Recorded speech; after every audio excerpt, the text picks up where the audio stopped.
मुंबई महानगरपालिका निवडणुकीच्या पार्श्वभूमीवर संयुक्त महाराष्ट्र आघाडी जी ती तयार करण्यात आली आणि मुंबईतल्या 227 जागांवर मराठी उमेदवार उभे करणार अशा प्रकारचा दावा जो त्यांनी केलेला आपल्यासोबत या आघाडीचे सदस्य आहेत. आपण बोलूया अमोलजी, 227 जागांवरची तयारी पूर्ण झाली का? कारण आता तुम्ही घोषणा या सगळ्या संदर्भाची करतायत, जवळपास 1 महिना राहिलेला आहे, तयारी होऊ शकेल का?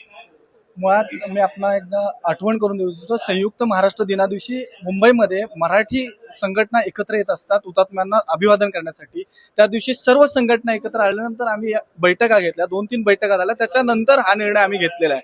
त्यामुळे आमच्याकडं प्रत्येक विभागातून प्रत्येक वॉर्डमधून लोकांची संख्या येतच आहे. 227 आम्ही हा लढणारच आहेत आणि मुळात ऑलरेडी आमच्याकडे बरेचशा फॉर्म असतील किंवा लोक असतील त्या सोबत आलेले आहेत. आम्हाला उमेदवारी द्या किंवा आम्हाला उमेदवारीसाठी आम्ही इच्छुक आहेत. प्रतिनिधींची जी काही मुलाखत असते त्या घेतल्या गेल्या आहेत का? प्रतिनिधी कसे निवडताय? कारण मराठीचा मुद्दा तुम्ही धरलेला आहे.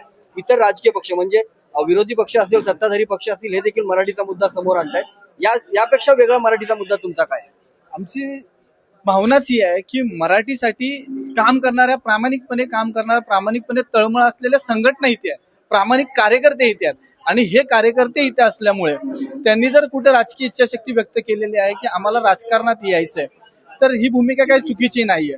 त्यामुळे आमच्या बरोबर येणाऱ्या लोकांचे आम्ही इंटरव्ह्यू म्हणा किंवा या ज्या गोष्टी आहेत, जो आम्हाला माहिती आहे ना, हा व्यक्ती प्रामाणिकपणे काम करतो, तर त्याचा इंटरव्ह्यू घ्यायची गरजच नाहीये. पण यामुळे मराठी मताचं ध्रुवीकरण होणार आहे असं वाटत नाही का? कारण सध्या चाललंय मराठी अमराठी हा मुद्दा जरा मुंबईत जास्त गाजणार आहे.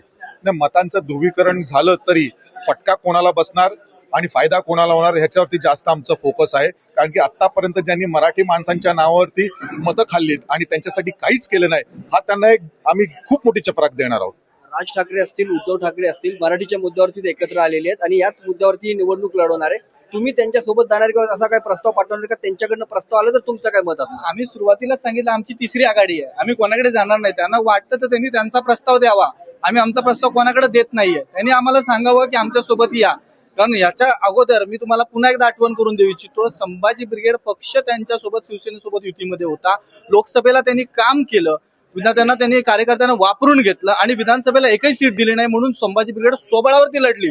आणि आता तर त्यांना असं वाटत असेल की मताचं ध्रुवीकरण होऊ नये, तर त्यांनी त्यांचा प्रस्ताव देऊन आमच्या मागण्या, आमच्या ज्या भूमिका आहेत त्याच्यावरती त्यांनी जर हो देत असतील तर आम्ही विचार करू. आम्ही जाणार नाही त्यांच्याकडे आता.